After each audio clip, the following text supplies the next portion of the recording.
আসসালামু আলাইকুম স্টুডেন্টস, আমি রুমানা শবনম, প্রভাষক, রসায়ন বিভাগ, সরকারি বাংলা কলেজ। 2017-18 সেশনে যারা নিউ থার্ড ইয়ার আছো তাদের সাথে সকাল 11:40 থেকে আমার একটা ক্লাস শিডিউলড আছে। তোমাদের সকলকে আমার আজকের ক্লাসে স্বাগতম। এইটা তোমাদের সেশনের সাথে আমার আজকে ফার্স্ট ক্লাস। তোমাদের নিউ থার্ড ইয়ার যারা কিছুদিন আগে সেকেন্ড ইয়ার রেজাল্ট হয়েছে, সেকেন্ড ইয়ার এক্সাম দিয়েছো, যারা নিউ থার্ড ইয়ার তাদের সাথে আজকে আমার ফার্স্ট ক্লাস। সো আমি কোন কোর্সটা নিব বা তোমাদের অ্যাকচুয়ালি কি কি কোর্স আছে হয়তো তোমরা জানো না আমার সাথে তোমাদের কোন কোর্সটা অ্যাসাইন্ড, বাট তোমাদের সিলেবাস নিশ্চয়ই চেক করেছো এবং কি কি কোর্স আছে এটাও তোমরা already you have gone through. তো আমি আজকে সেই অনুযায়ী শুরু করব যে ফিজিক্যাল কেমিস্ট্রিটা আমরা ফার্স্ট ইয়ার সেকেন্ড ইয়ার তোমাদের সাথে ছিলাম, আমি এবং সামিনা ম্যাডাম। তো ফিজিক্যাল কেমিস্ট্রির এই থার্ড ইয়ারে এসে তোমাদের 3টা কোর্সে ডিস্ট্রিবিউট হয়েছে। আগে ফার্স্ট ইয়ারে ফিজিক্যাল কেমিস্ট্রি একটা কোর্স ছিল, সেকেন্ড ইয়ারে 2টো কোর্স ছিল, থার্মোডায়নামিক্স অ্যান্ড ইলেকট্রোকেমিস্ট্রি। থার্ড ইয়ারে এসে তোমাদের ফিজিক্যাল কেমিস্ট্রি 3টা কোর্সে স্প্লিট করছে এবং এটা তোমরাই হচ্ছে you are the new session, new সিলেবাসে তোমাদের সাথেই ফার্স্ট শুরু হচ্ছে। তো এর মধ্যে 3টা কোর্সের আমি তোমাদের ক্রেডিট নাম্বারগুলো বলছি, দেখো কোর্স নাম্বারগুলো বলছি, দেখো 7301, 7302 এবং 7371। 7301 এ আছে কেমিক্যাল কাইনেটিক্স অ্যান্ড ফটোকেমিস্ট্রি, 7302 তে আছে surface chemistry, colloid science and phase equilibrium, আর 7371 এ আছে স্ট্যাটিস্টিক্যাল অ্যান্ড কোয়ান্টাম মেকানিক্স। এর মধ্যে থেকে দেখো 1 নাম্বার কোর্স যেটা 7301, এটাই হচ্ছে সবচেয়ে বড়, 3 ক্রেডিট। এরপরে আছে আমাদের 7302 এবং 7371, এই দুটোই আছে 2 credit. Total physical chemistry is holding 7 credit. এই আপকামিং ইয়ারে তোমাদের ফিজিক্যাল কেমিস্ট্রির উপরে আছে 7 ক্রেডিট। ওকে, তো এই 7 ক্রেডিটের মধ্যে এটা সম্ভবত তোমাদেরকে সামিনা ম্যাডাম পড়াবেন। নিচেরটা একদম লাস্টেরটা 77-1 এটা আমি পড়াবো, আর 7302 আমরা দুজনেই কম্বাইনলি পড়াবো। তো আমি আজকে সেই 7302টা দিয়েই তোমাদের সাথে ফার্স্ট লেকচারটা শুরু করতে চাচ্ছি। আশা করছি তোমরা আমাকে ক্লিয়ারলি শুনতে পাচ্ছ এবং বোর্ডে লেখা ক্লিয়ারলি দেখতে পাচ্ছ। একটু কনফার্ম করে দিলে আমার জন্য বেটার হয়।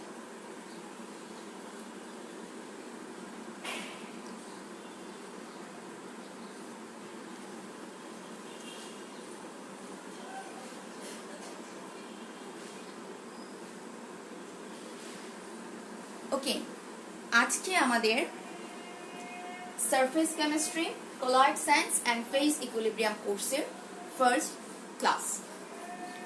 সারফেস কেমিস্ট্রি, কলয়েড সায়েন্স এবং ফেজ ইকুইলিব্রিয়াম এই কোর্সটার মধ্যে মূলত 4টা চ্যাপ্টার আছে। 4টা চ্যাপ্টারের মধ্যে নাম্বার 1 আছে সারফেস কেমিস্ট্রি, নাম্বার 2 আছে absorption on the liquid surface, number 3 তে আছে colloidal solution of matters, number 4 এ আছে আমাদের ফেজ ইকুইলিব্রিয়াম। তো আমি আজকে তোমাদের সাথে চ্যাপ্টার 3টা শুরু করব।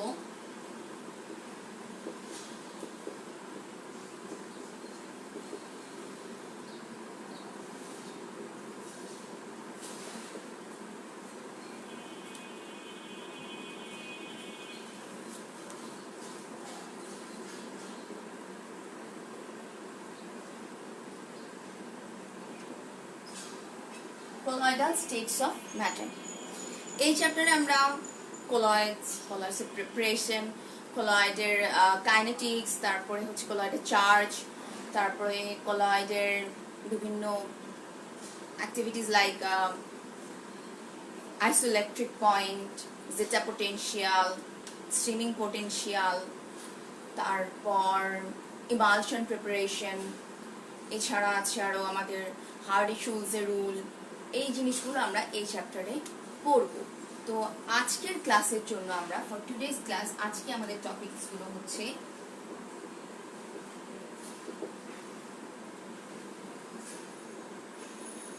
colloid কি, এর প্রকারভেদ বা ক্লাসিফিকেশন,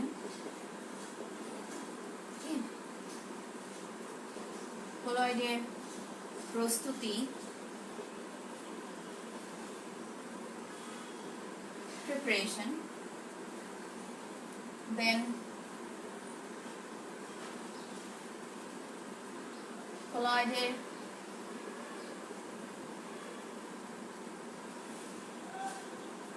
ভৌত ধর্ম বা physical properties, physical properties এর পরে আমরা পড়ব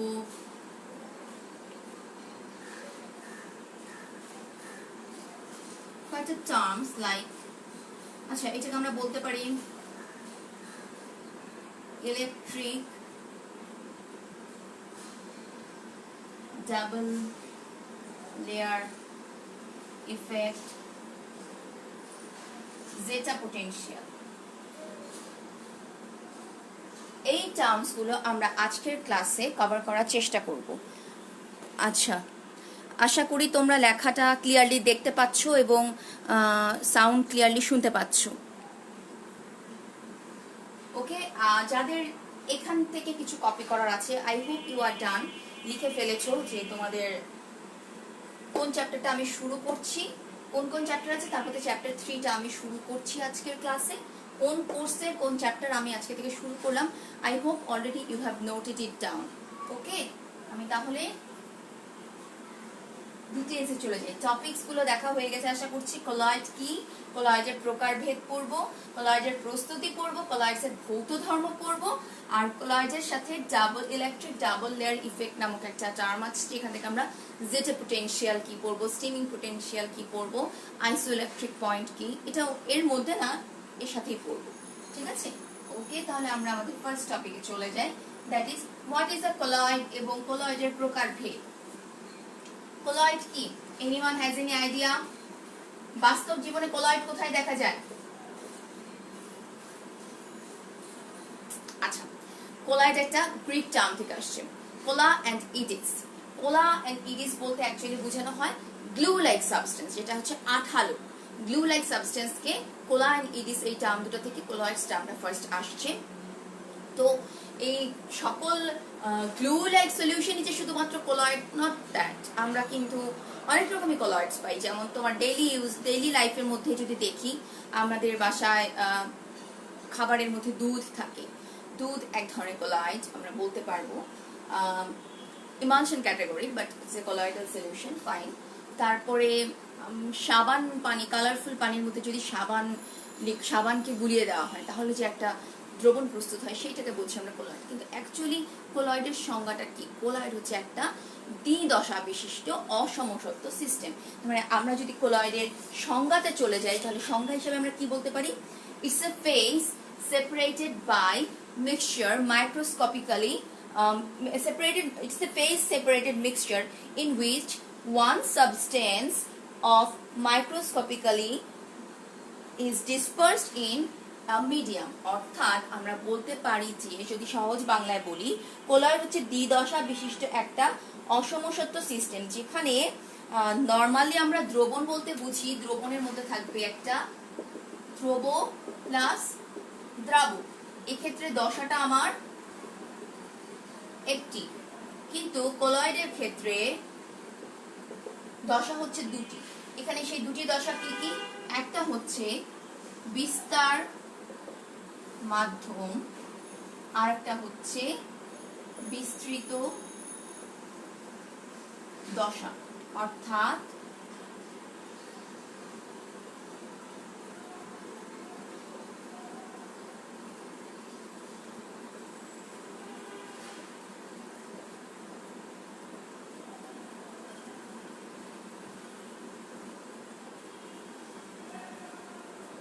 দুটো জিনিস আমরা দেখতে পাচ্ছি এখন। তার মানে কি, একটার মধ্যে আর একটা ক্ষুদ্র কণা অসমসত্ব একটা দ্বিদশা বিশিষ্ট অবস্থাটাই হচ্ছে আমার কোলয়েড। এখানে দেখো আমি দুটো দশা পেয়েছি, তার মানে এই ক্ষেত্রে আমরা বলতে পারছি দশা 2। দুইটি। ওকে, এখন এই যে ডিসপার্সড ফেজ বলতে আমরা যা বলছি আর ডিসপারশন মিডিয়াম বলতে আমরা কি বলছি, ডিসপারশন মিডিয়ামটা কি হবে, সলিড, লিকুইড, গ্যাস কোনটা হবে, আবার ডিসপার্স ফেজ সে নিজে কি হবে, সলিড, লিকুইড, গ্যাস, দুইজনের তিনটাই হতে পারে, এও সলিড, লিকুইড এবং গ্যাসেস পার্টিকেল হতে পারে, এই ডিসপারশন মিডিয়ামটাও সলিড, লিকুইড এবং গ্যাসেস পার্টিকেল হতে পারে। এইটার উপর এটা আমরা জানতে পারবো কোথায়, যখন কলয়েডের ক্লাসিফিকেশন করবো, ডিফারেন্ট টাইপ অফ কলয়েডস করবো, সেখানে যে আমরা জানতে পারবো। তার আগে আমরা একটু জেনে নিলাম কলয়েড কি, কলয়েডের সাথে কয়েকটা টার্ম কানেক্টেড, একটা হচ্ছে বিস্তার মাধ্যম, আর একটা হচ্ছে বিস্তৃত দশা, আর একটা আছে স্থিতিকারী পদার্থ। বিস্তার মাধ্যম কি, যার মধ্যে কলয়েডের কণাগুলো বা সলগুলো ডিসপার্স থাকবে, ছড়িয়ে থাকবে, পরিব্যাপ্ত থাকবে, সেটাকে বলছি আমি ডিসপারশন মিডিয়াম। আর একটা কি বলছি, ডিসপার্সড ফেজ। ডিসপার্সড ফেজে আমরা কি বলছি, যে ছড়িয়ে থাকবে, ডিসপারশন মিডিয়ামের মধ্যে যে কণাগুলো ছড়িয়ে থাকবে তাকে বলছি আমি ডিসপার্সড ফেজ। এই হচ্ছে আমার কলয়েডের দুটো টার্ম। তার মধ্যে এখন এই যে ডিসপার্স ফেজ বা ডিসপারশন মিডিয়াম আমরা যেটা বলছি, এটার একটা মিনিমাম সাইজ আছে। ডিসপারশন মিডিয়াম বলতে আমরা কি বুঝছি বা ডিসপার্স ফেজের কতটুকু সাইজ হতে পারে, সাধারণত আমরা ডিসপার্স ফেজ দেখতে পারবো 1 থেকে 1000 ন্যানোমিটারের মধ্যে, বা 10⁻⁻5 থেকে 10⁻⁷ সেন্টিমিটারেও, তোমাদের বইয়ে সম্ভবত সেন্টিমিটারে দেওয়া আছে। ও বাই দ্য ওয়ে, যেহেতু আমরা একটা নতুন কোর্স শুরু করেছি, we should go through the name of the book, right?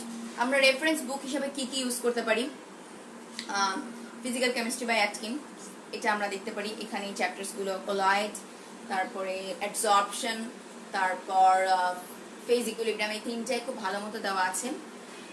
তারপরে phase equilibrium by Peter Johnson, এই বইটাও ভালো আছে। এছাড়া তোমরা যারা বাংলা মিডিয়ামের বইটাকে ফলো করতে চাচ্ছ, আমরা বিভিন্ন প্রকাশনীর বইও আছে, তোমরা একটু সেগুলোও দেখতে পারো। পাশাপাশি দুটো বই রাখতে পারো, ইংলিশ ভার্সনটাও সাথে রাখতে পারো রেফারেন্স বুক হিসেবে, বুঝতে সুবিধা হবে। অনেক সময় ডায়াগ্রামগুলো বা এক্সাম্পলসগুলো ইংলিশ ভার্সনের বই একটু ভালো থাকে, so you can use it as a reference book. আমি বলছি না যে ওটা ছাড়াই হবেই না, তা না, তুমি যে কোনো বই পড়তে পারো, বাট রেফারেন্স বুক হিসেবে ইংলিশটা ইউজ রাখতে পারো।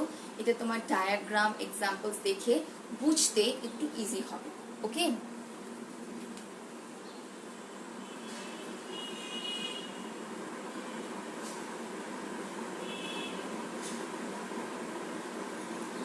আচ্ছা, তাহলে আমরা এখানে কলয়েড কি এটা ক্লোজ করলাম। কলয়েড, দ্রবণ, তারপরে সাসপেনশন, এগুলোর মধ্যে কিছু পার্থক্য আছে। আমরা একটু এই টার্মসগুলো একটু জেনে নিই। আমাদের হয়তো ডিরেক্টলি এরকম কোশ্চেন আসে না, তারপরেও অনেক সময় হয় না যে ডিফারেন্সটা কি বোঝার জন্য হলেও কিছু জিনিস জানতে হয়, যে বাকিগুলো বোঝার সুবিধার্থে। কলয়েড কি, তারপরে সাসপেনশন কি, দ্রবণ কি, ক্রিস্টালয়েড কি, এগুলো কিছু টার্মস আছে। আমি টার্মসগুলো একটু লিখে দিই তোমাদেরকে। Colloid, crystalloid,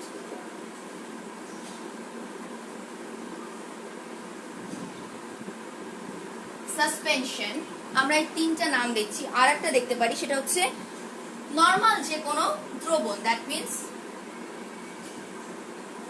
solution. আমি এখানে চারটা টার্মস লিখেছি, colloid, crystalloid, suspension, solution. Normally solution বলতে আমরা কি বুঝি, সলিড পার্টিকেল সলভেন্টের মধ্যে থাকবে, রাইট? এক্ষেত্রে কি হবে, এই কণিকাগুলোকে আমরা দেখতে পাবো না, এরা একটা অন্যের সাথে মিশে থাকবে। এর মধ্যে solid, solute and solvent normally থাকবে এবং এরা মিশে থাকে। এদেরকে আমরা মাইক্রোস্কোপের সাহায্যেও দেখতে পাই না। হ্যাঁ, সেপারেশন টেকনিক আছে, সেপারেট করতে পারবো হয়তো, কিন্তু ইউজুয়ালি নর্মালি এদেরকে সেপারেট করা যায় না।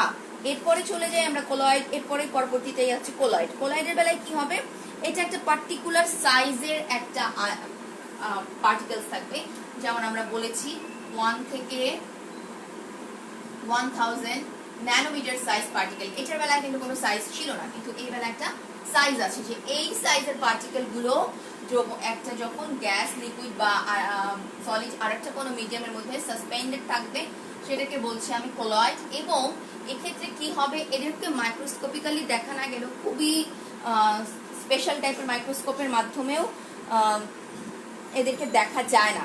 ওকে, এরা একটা সুবিধা হচ্ছে, এরা একটা বৈশিষ্ট্য হচ্ছে, এরা একটা ঝিল্লির মধ্যে দিয়ে সহজে চলাচল করতে পারে, কোনো একটা অর্ধবেদ্য বা ভেদ্য ঝিল্লি যেটাই বলো না কেন, তার মধ্যে দিয়ে এরা সরাসরি চলাচল করতে পারে। এবং আর একটা বড় ব্যাপার হচ্ছে যে এদেরকে ফিল্টার কাগজের মধ্যে দিয়েও এরা খুব মানে স্লোলি যাবে, বাট যাবে, ফিল্টার পেপারের মধ্যেও এটাকে পাস করানো যায়। নাম্বার 2-তে 1-2 নিচেরটা আগে দিয়েছি কারণ এটা তোমাদের জানা, এটা এই জন্য আমি আগে এটার এক্সপ্লেন করেছি সলিউশনটা কি, এটা সবারই জানা কম বেশি। তারপরে কোলয়েডটা বলছি, তারপরে বলছে ক্রিস্টালয়েড। ক্রিস্টালয়েড কি জিনিস? কোলয়েডের মধ্যে যে অপদ্রব্যটা থাকে সেটাকে বলছি আমি ক্রিস্টালয়েড, মানে কোলয়েডের মধ্যে থাকা ভেজাল বস্তুটাই হচ্ছে ক্রিস্টালয়েড। এবং ক্রিস্টালয়েডের আকার কম্পারেটিভলি কোলয়েড অপেক্ষা ছোট।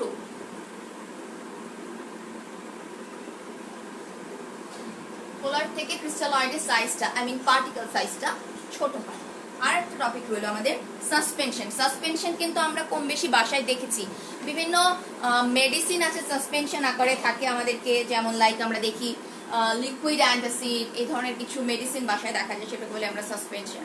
সাসপেনশনটা কি? এটা সেটা একটা লিকুইড দেওয়া থাকে, এটাকে যদি আমরা ঝাঁকাই বা শেক করি তাহলে একটা আরেকটার সাথে মিশে যায়। সাধারণত রেখে দিলে এরা সেটেল ডাউন করে থাকে, আই মিন থিতিয়ে পড়ে থাকে, কিন্তু যখন ঝাঁকায় মিক্স করে দেওয়া হয় তখন এরা পরস্পর মিশে যায় এবং এদেরকে সহজে খালি চোখেও এদেরকে আলাদা দেখা যায়, মাইক্রোস্কোপের সাহায্যে তো দেখা যাবে, এদেরকে সহজে আলাদা করা যায়, আমি ফিল্টার পেপারের সাহায্যে।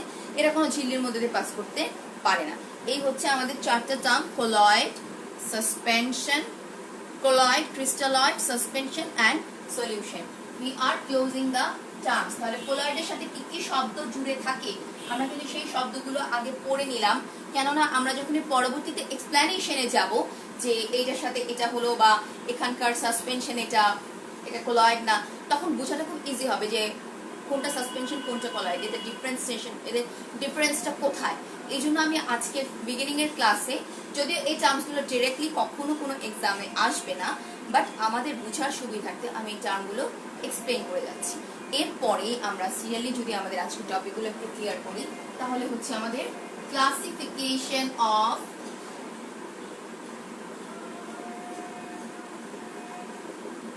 কোলয়েডস বা কোলয়েডের প্রকারভেদ।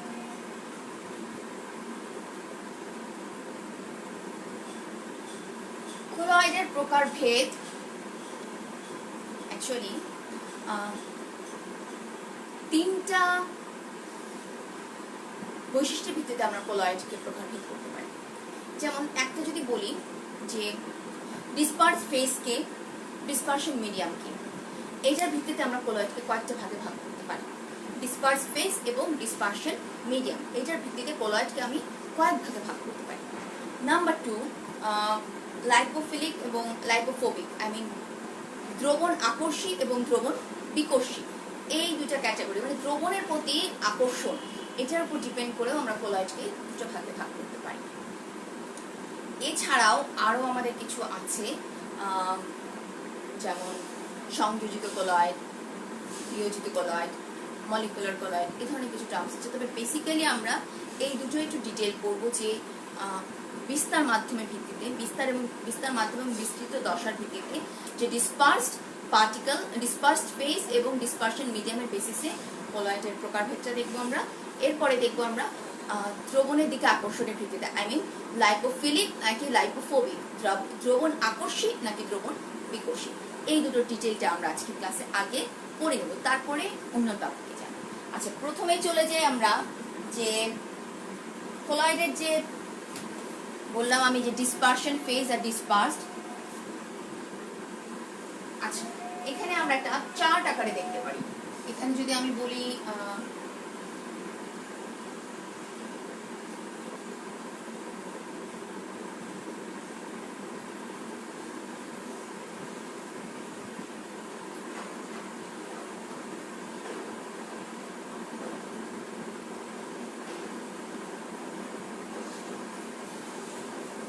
দুভাবে লিখে দিচ্ছি, তোমরা যারা যেভাবে পরীক্ষা দাও তাদের উপরে ডিপেন্ড করে। আরেকটা হচ্ছে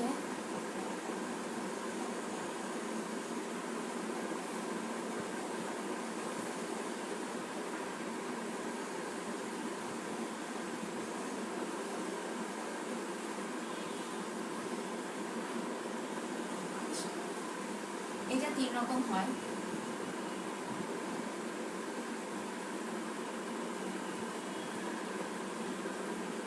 আমরা 3 রকম ডিসপার্স ফেজ দেখব। ডিসপারশন মিডিয়াম আমরা 3 রকম দেখব। আমি বিগিনিং এ বলে নিয়েছিলাম যে ডিসপারশন মিডিয়ামও 3 রকম হতে পারে, ডিসপার্স ফেজও 3 রকম, সলিড, লিকুইড এবং গ্যাস। এবার যাই আমরা তাহলে ডিসপারশন মিডিয়াম। প্রথমে ধরে নিচ্ছি আমি একটা গ্যাস, অর্থাৎ গ্যাসের মধ্যে যদি গ্যাস মিক্স করি, লিকুইড মিক্স করি আর সলিড মিক্স করি, তাহলে কি কি ধরনের কোলয়েড আমরা দেখতে পাই। আচ্ছা, কম বেশি আমরা অ্যারোসলের সাথে সবাই পরিচিত, তাই না? বাসায় মশা মারতে বা বিভিন্ন কীটপতঙ্গ মারার জন্য আমরা অ্যারোসল ইউজ করি। এই অ্যারোসলটা কি কখনো ভেবে দেখেছো? এটা কি কোনো সলিউশন নাকি? এটা কখনো ভেবে দেখেছো? অ্যারোসলও কিন্তু এক ধরনের কোলয়েড। ওকে, আচ্ছা, কেন এটার নাম অ্যারোসল সেটাও আমরা বলবো। তারপরে যাই আমরা, যেমন ধরো এই আকাশে মেঘ জমে, মেঘটা কিভাবে হচ্ছে? ডু ইউ এভার থিঙ্ক যে মেঘটা কিভাবে হলো, মেঘটা অ্যাকচুয়ালি কি? কিংবা ফেনা তৈরি হয়, তাই না? সাবানের ফেনা বা এই যদি কিছু ফেনা তৈরি হয়, এই ফেনাটা অ্যাকচুয়ালি কি? বা আমরা যখন, ছেলেরা ভালো বলতে পারবে, শেভিং ফোম, শেভিং ফোমটা যখন আমরা শেক করি, বটল আই মিন দ্য কন্টেইনারটা যখন শেক করি, ভিতরে কিন্তু লিকুইডের সাউন্ড পাই আমরা, কিন্তু যখন প্রেস করছি সেখান থেকে ফোম আকারে বের হয়ে আসতেছে। তাহলে ফোমটা কিভাবে হচ্ছে, ফোমটা কি? ওকে, এই জিনিসগুলোই হচ্ছে আমাদের কোলয়েডের সাথে কানেক্টেড। দৈনন্দিন জীবনেই আমরা এগুলো অনেক দেখে ফেলেছি, শুধুমাত্র এগুলোর ব্যাখ্যাটা জানি না। আজকে সেই ব্যাখ্যাগুলো একটু দেখি। বিগিনিং এ যেটা বলেছি আমরা, গ্যাস। আচ্ছা, গ্যাসের মধ্যে গ্যাসের কোনো এক্সাম্পলস বইয়েও নাই তোমাদের, যে গ্যাসকে যদি গ্যাসের মধ্যে সলিউবল করা হয় তাহলে কি ধরনের কোলয়েড হবে। লিকুইডকে যদি গ্যাসের মধ্যে সলিউবল করা হয়, আই মিন যদি আমার ডিসপার্সড ফেজটা যদি লিকুইড থাকে আর ডিসপারশন মিডিয়ামটা যদি গ্যাস হয়, তাহলে আমরা যেটা দেখতে পাই সেটাই হচ্ছে আমাদের ক্লাউডস বা মেঘ। তারপরে আমরা দেখতে পাচ্ছি, ধরো হেয়ার স্প্রে করে না, বিভিন্ন বিউটি স্যালনের মধ্যে চুলগুলোকে শক্ত করে দেয়, যে ওই হেয়ার স্প্রেটাও এক ধরনের কোলয়েড। সেটা কি আছে? লিকুইড গ্যাসের মধ্যে সলিউবল আছে, লিকুইড গ্যাসে সলিউবল আছে, সেটাকে বলছি আমরা হেয়ার স্প্রে বা এই ধরনের যে কোনো স্প্রে যেটার মধ্যে লিকুইড পার্টিকেলস গুলো হচ্ছে আমার ডিসপার্সড ফেজ আর গ্যাস হচ্ছে আমার ডিসপারশন মিডিয়াম। নাম্বার 3 তে আমরা চলে যাই, যে কোনো সলিডকে যদি কোনো গ্যাসের মধ্যে ডিসলভ করা হয় তাহলে সেটা কেমন হয়। যেমন আমরা একটা এক্সাম্পল দেখতে পাই, ধোঁয়া বা স্মোক। স্মোক হচ্ছে এক ধরনের কোলয়েড। সেই কোলয়েডের মধ্যে কি থাকে? সলিড পার্টিকেল গ্যাসের মধ্যে থাকে। দেখবা আসলে তো একটা খালি চোখে দেখা যায় না, তারপরেও কিছু কিছু আনবার্নড কার্বনস আমরা দেখতে পাই, এগুলো গুঁড়ো গুঁড়ো দানা পড়ে থাকে, ঠিক আছে? সেটাকে আমরা কোলয়েডাল পার্টিকেল বলবো না, কেননা কোলয়েডাল পার্টিকেল তো আমাদের খালি চোখে দেখতে পাওয়ার কথা না, ইভেন শক্তিশালী মাইক্রোস্কোপের সাহায্যে আমরা কোলয়েড দেখতে পাওয়ার কথা না। তাহলে আমরা স্মোকটাকে বলতে পারি এক ধরনের কোলয়েড, যেখানে ডিসপার্সড ফেজ হচ্ছে বা বিস্তৃত দশা হচ্ছে আমার সলিড আর বিস্তার মাধ্যম হচ্ছে আমার গ্যাসিয়াস পদার্থ। তাহলে গ্যাসের মধ্যে যখন 3 রকমের 3 স্টেজের বিস্তৃত দশা থাকে, তাহলে কি কি ধরনের এক্সাম্পল ক্রিয়েট হয় আমরা সেটা দেখলাম। এরপরে যাচ্ছি আমরা সেকেন্ডটায়, সেটা হচ্ছে আমাদের লিকুইড। লিকুইডকে যদি আমি গ্যাসের মধ্যে গ্যাস জাতীয় পদার্থকে যদি আমি লিকুইডের মধ্যে ডিসলভ করি তাহলে কেমন হয়? এই যে একটু আগে এক্সাম্পল বললাম, শেভিং ফোম, বা খাবারের মধ্যে ইউজ করে ডেজার্ট আইটেমে হুইপড ক্রিম। এটা লিকুইড থাকে, সেটাকে অনেক হাই প্রেসারে কিছুক্ষণ বিট করলে এটা অনেকটা ফোমের মতো ক্রিয়েট হয়। তার মানে সেক্ষেত্রে কি হচ্ছে? এক্ষেত্রে আমার গ্যাসিয়াস পার্টিকেল যখন লিকুইডের মধ্যে ডিজলভ থাকে সেটাকেই বলছি আমরা এই এক্সাম্পল বলে। সেই ধরনের কোলয়েডের এক্সাম্পল হচ্ছে এরা। এরপরে আমরা বলি লিকুইডকে যদি লিকুইডের মধ্যে ডিজলভ করা হয় সেটাই হচ্ছে আমার ইমালশন, যেটা আমরা একটু আগে বলেছিলাম ইমালশন, সেটাই হচ্ছে ইমালশন। ফর এক্সাম্পল মিল্ক, আমরা বাসায় যে দুধটা খাচ্ছি সেই দুধ জাতীয় পদার্থটা খাবারটা কেমন হচ্ছে, যে ওখানে দেখবা কিছু কিছু তৈলাক্ত দানা আছে দুধের, আবার পানি অংশ, জলীয় অংশ আছে, তৈলাক্ত অংশ আছে। এক্ষেত্রে দুধের মধ্যে যে মিনারেলস গুলো বা যা কিছু আছে সেই পার্টিকেল গুলো কি আছে, লিকুইড আকারে আছে, এবং ডিসপারশন মিডিয়াম যেটা সেটাও লিকুইড। এভাবে আমরা বলতে পারি liquid in liquid. For example is milk. আরেকটা এক্সাম্পল আমরা দেখতে পারি, এটাও খাবার, মেয়োনিজ, বার্গার, স্যান্ডউইচ, রাইট, তার মধ্যে থাকে। ওকে, এবার চলে যাই আমরা সলিড যদি লিকুইডের মধ্যে ডিসলভ থাকে তাহলে কোন এক্সাম্পলটা দেখা যায়। সলিডকে যদি আমরা কোনো লিকুইডে ডিসলভ করি তাহলে যে এক্সাম্পলটা দেখা যায়, আগের দিনে কালির দোয়াত ছিল, মনে আছে তোমরা দেখেছো, ফাউন্টেন পেন, বিভিন্ন পেন কালির মধ্যে টিপ করে কিছুটা কালির মধ্যে ইনসার্ট করে নেওয়া হতো, তারপরে সেটাতে লেখা হতো। কিংবা খুব আগে, আরো আগে মানুষ পাখি পালক বা কোনো একটা উডেন শার্প পিস দিয়ে কলমের মতো ওই কালির মধ্যে টিপ করে করে লিখত, সেই কালিটাই হচ্ছে আমার বলতে পারি for example solid in liquid. এখানে ডিসপার্সড ফেজ হচ্ছে সলিড, ডিসপারশন মিডিয়াম হচ্ছে লিকুইড। এই ছিল আমাদের সেকেন্ড ক্যাটাগরির এক্সাম্পল। নাম্বার 3 যেখানে আমরা ইউজ করব, কি ইউজ করব, solid dispersion medium.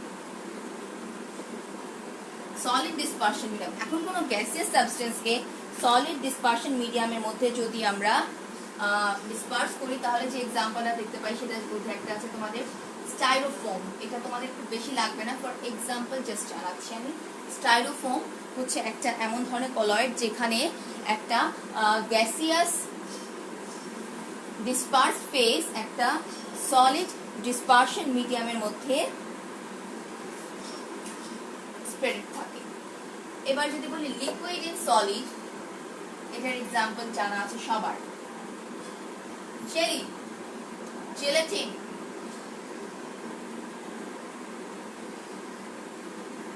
Agar agar. এগুলো কি, এগুলো হচ্ছে কোনো কিছুকে সলিডিফাইড করে দেয়। হ্যাঁ, যেমন জেলি জাতীয় জিনিস কি হয়, একটু থকথকে হয়, তাই না, একটু ঘন হয়, রাইট। জেলাটিন, জেলাটিনের মধ্যে কি থাকে, জেলাটিন একটু ওয়ার্ম ওয়াটারের মধ্যে দিয়ে জেলাটিনটাকে ডিজলভ করলে ঠান্ডা হলে দেখা যায় এটা একটা সলিড বড় একটা চাকার মতো হয়ে গেছে, রাইট। এগার আগারটাও ঠিক তাই, যে কোনো কিছুকে থিকেনিং এর জন্য এগুলো ইউজ করা হয়। এগুলো কোনো কিছু ঘন করে ফেলে, আই মিন এটার থিকেনিং এফেক্ট হিসেবে ইউজ হয়। আর সলিড ইন সলিড এক্সাম্পল। ওকে, তাহলে আমরা এখান থেকে কি শেষ করলাম, ডিসপারশন ফেজ আর ডিসপার্স মিডিয়ামের উপর ভিত্তি করে কলয়েড কত প্রকার, তাদের এক্সাম্পলস গুলো কি কি, উই হ্যাভ ডান ইট। আশা করি তোমরা এই পর্যন্ত ক্লিয়ারলি বুঝতে পেরেছো। যদি না বুঝে থাকো প্লিজ কমেন্ট বক্সে বলো, আমি ঠিক সেই পার্টটাই রিপিট করবো। I will wait 1 minute. এই 1 মিনিটের মধ্যে যদি কমেন্ট বক্সে কোনোটা আসে যে মিস এটা রিপিট করেন, I am going to repeat that. Okay,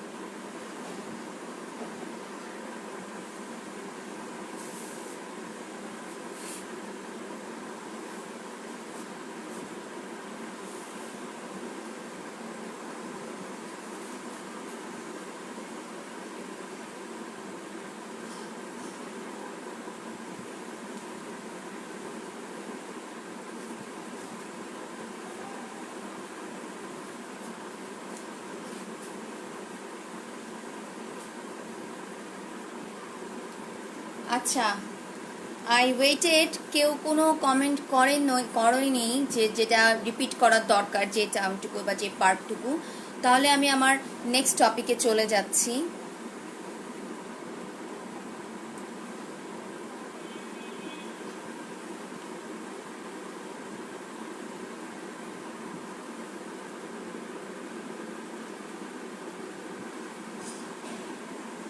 আচ্ছা, তাহলে আমি আমার নেক্সট টপিকে চলে যাচ্ছি। আগেটাতে ছিল বিস্তার মাধ্যম আর বিস্তৃত দশার উপর ভিত্তি করে কোলয়েডের প্রকারভেদগুলো আমরা দেখলাম।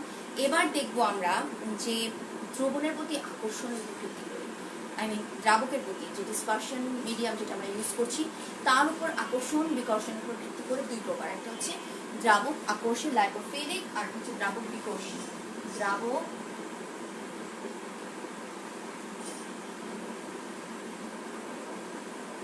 আকর্ষী বা লাইপোফিলিক, আর হচ্ছে দ্রাবক বিকর্ষী বা লাইপোফোবিক। এই হচ্ছে দুটো টার্ম, লাইপোফিলিক এবং লাইপোফোবিক। লাইপোফিলিকটা খুবই সহজ একটা ব্যাপার, যে এটা দ্রাবকের প্রতি এটার আকর্ষণ থাকবে, এটা সহজে এই জাতীয় কোলয়েডকে প্রিপেয়ার করা যায়। কিন্তু লাইপোফোবিক যেটা, সেটা প্রিপেয়ার করার সমস্যা, কেননা এটার তো দ্রাবকের প্রতি আকর্ষণ নেই।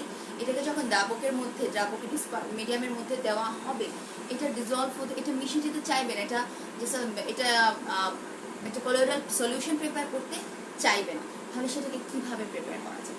এখান থেকে চলে আসে আমাদের কোলয়েড প্রস্তুতি। বাট আমরা কোলয়েড প্রস্তুতির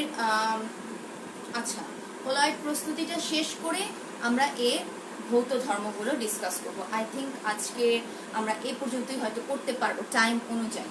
তাহলে চলে যাই আমরা কোলয়েড প্রস্তুতিতে। দ্রাবক আকর্ষী যেটা, সেটা প্রস্তুত করা খুবই সহজ। কিরকম ধরনের সহজ? আমরা নর্মালি যে কোলয়েডটা নিব, আকর্ষণ এটা দ্রাবকের প্রতি আকর্ষণ থাকার কারণে এটাকে, দ্রাবক বলতে কি বলছি, যে আমরা বিস্তার মাধ্যম, তাই না? বিস্তার মাধ্যমের সাথে আকর্ষণ থাকার কারণে বিস্তৃত দশাকে যখনই বিস্তার মাধ্যমে সংস্পর্শে নিয়ে আসা হয়, তারা মিলে একটা কোলয়েড প্রিপেয়ার করে ফেলে। কিন্তু যেটা দ্রাবক বিকর্ষী, that is not going to make the solution. তখন আমাদের কি করতে হবে? তখন কিছু ডিফারেন্ট মেথড ইউজ করতে হবে। এক্ষেত্রে দুই ধরনের মেথড আছে।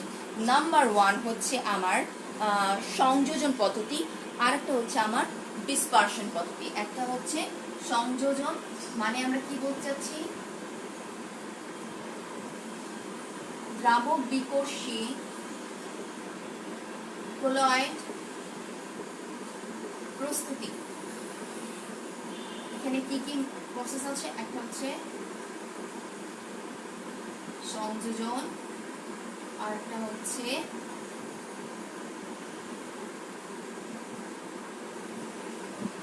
ডিসপারশন, অথবা এটার আমরা আরেকটা নাম বলতে পারি, সেটা হচ্ছে বিস্তরণ। এই দুটো পদ্ধতিতে দ্রাবক বিকর্ষী কোলয়েড প্রস্তুত করা যায়। তার মধ্যে যেটা সংযোজনটা কম্পারেটিভলি ইজিয়ার, বিস্তরণটা একটু কমপ্লিকেটেড, ঠিক আছে? সংযোজন যেটা আমরা বলতে পারি, ধরো চারণ, বিচারণ, দ্বিবিয়োজন, এই পদ্ধতিগুলোতে সংযোজনের মাধ্যমে কোলয়েড প্রিপেয়ার করা যায়। যেমন ধরো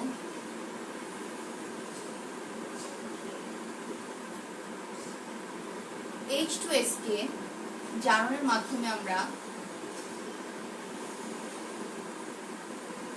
সালফারের একটা সাদা, দুধের মতো সাদা সালফারের একটা কোলয়েড প্রিপেয়ার করতে পারি। এটার বেলায় আমরা কি ব্যবহার করেছি? জারণ পদ্ধতি। আবার বিজারণ পদ্ধতিও আছে। বিজারণ পদ্ধতির বেলায় H2S আর সালফার ডাইঅক্সাইড মিলে আমার H2O আর সালফার ইউজ হবে। এক্ষেত্রে আমার যে পদ্ধতিটা ব্যবহার হলো সেটাকে বলছি আমি বিজারণ পদ্ধতি। আরেকটা এক্সাম্পল আমরা দেখতে পারি দ্বিবিয়োজন বা double dissociation method. Double dissociation মেথডে কি হবে? এই ক্ষেত্রে আমরা এক্সাম্পল হিসেবে নিতে পারি একটা আর্সেনাইক অক্সাইড। আর্সেনিক অক্সাইড বা আর্সেনাইট অক্সাইড যেটাই বলি না কেন, এটাকে যদি H2S এর সাথে আমরা বিক্রিয়া করাই, তাহলে সেইখান থেকে আমরা আর্সেনাইট সালফাইড আর পানি পাই। এই পদ্ধতিটা আমরা ব্যবহার করি কখনের জন্য? দ্বি, এই পদ্ধতিটার নাম কি বলছি আমরা? দ্বি বিয়োজন বা ডাবল ডিসোসিয়েশন মেথড। এভাবে আমরা সংযোজন বা ঘনীভবন পদ্ধতিতে কিছু কোলয়েড প্রিপেয়ার করতে পারি। কোলয়েড প্রিপারেশনের তিনটা প্রসেস আমরা দেখলাম সংযোজনের মাধ্যমে। একটা হচ্ছে চারণ, আরেকটা হচ্ছে বিচারণ, আরেকটা হচ্ছে দ্বিবিয়োজন। এই হচ্ছে আমাদের দ্রাবক বিকর্ষী কোলয়েডের ফার্স্ট টার্মটা, আই মিন ঘনীভবন বা সংযোজন পদ্ধতি। আর একটা আছে আমাদের ডিসপারশন বা বিস্তরণ পদ্ধতি। বিস্তরণ পদ্ধতি আবার নিজেও তিন প্রকার, একটা হচ্ছে যান্ত্রিক ডিসপারশন, আরেকটা হচ্ছে ইলেকট্রোফোরেসিস ডিসপারশন, আর একটা হচ্ছে আমাদের পেপটাইজেশন। তার মধ্যে আই থিঙ্ক আমাদের আজকের ক্লাস টাইম যেটা 40 মিনিটসের আমাদের class time is getting over. So আমি আমার নেক্সট ক্লাসে তোমাদেরকে ডিসপারশন বা বিস্তরণ পদ্ধতিটা ডিটেলটা পড়াবো। এছাড়া বাকি যে টপিকসগুলো আছে, যেটা পোটেনশিয়াল, ডাবল ইলেকট্রিক মেথড, এগুলো পড়াবো। তাহলে আজকের ক্লাসটাকে যদি আমরা একটু সামারাইজ করি, আমরা কি কি জিনিস শিখলাম? আমরা শিখলাম কোলয়েড কি, কোলয়েডের ক্লাসিফিকেশন কি, কোলয়েডের সাথে কানেক্টেড কিছু টার্মস শিখলাম, বিস্তার, মাধ্যম, বিস্তৃত দশা, স্থিতিকারী পদার্থ, ক্রিস্টালয়েড, তারপর সাসপেনশন, তারপর কোলয়েডাল সলিউশন, এই টার্মসগুলো আমরা একটু শিখলাম। এরপর এগুলো অনেক সময় ছোট সংখ্যার ক্ষেত্রেও কাজে দেয়। এরপরে দেখলাম আমরা কোলয়েডের ক্লাসিফিকেশনে যে দেখলাম ডিসপারশন মিডিয়াম এবং ডিসপার্স ফেজের উপর ভিত্তি করে কোলয়েডের কতগুলো প্রকারভেদ। এরপরেই দেখলাম আমরা দ্রাবকের প্রতি আকর্ষণ বা ডিসপারশন মিডিয়ামের প্রতি যে আকর্ষণ, সেটার উপর ভিত্তি করে কোলয়েড কত প্রকার সেটা একটু দেখলাম। সেখানে কোলয়েড লাইপোফিলিক এবং লাইপোফোবিক দুটো পেলাম। লাইপোফিলিক প্রিপেয়ার করা খুবই সহজ, নর্মালি প্রিপেয়ার করা যায়, নর্মাল একটা সলিউশনের মতোই প্রিপেয়ার করা যায়। যখনই বিস্তার দশার বিস্তৃত মাধ্যমকে পরস্পরের সংস্পর্শে নিয়ে আসা হবে, automatic they will make the colloid. কিন্তু দ্রাবক বিকর্ষী যেটা, সেটার বেলায় কিন্তু তা হচ্ছে না। দ্রাবক বিকর্ষী কোলয়েড প্রিপেয়ার করা একটু কমপ্লিকেটেড। এক্ষেত্রে আমরা দুটো পদ্ধতি জানলাম, সেটা হচ্ছে সংযোজন পদ্ধতি আর একটা হচ্ছে ডিসপারশন বা বিস্তরণ পদ্ধতি। সংযোজন পদ্ধতিরও তিনটা এক্সাম্পল দেখলাম। জারণ পদ্ধতিতে কিভাবে করা যায় কোলয়েড, বিচারণ পদ্ধতিতে কিভাবে কোলয়েড করা যায়, আর একটা করলাম দ্বিবিয়োজন পদ্ধতিতে কিভাবে কোলয়েড করা যায়। So we are wrapping up today. আমরা আজকের জন্য এখানেই ক্লাস শেষ করছি। আর যতটা সম্ভব জরুরি প্রয়োজন ছাড়া বাসার বাইরে যাওয়ার দরকার নেই, আর গেলেও মাস্ক। ওকে, আজকের মতো ক্লাস এখানেই শেষ হচ্ছে। ইনশাআল্লাহ আমরা আমাদের রুটিন অনুযায়ী নেক্সট ক্লাসে আবার দেখা হবে। নেক্সট ক্লাসের টপিক থাকবে বিস্তারণ পদ্ধতি, zeta potential, double electric effect, Tyndall effect এবং আইসো ইলেকট্রিক পয়েন্ট, এই রিলেটেড ডিসকাশন করবো। Till then, stay safe and good. আল্লাহ হাফিজ।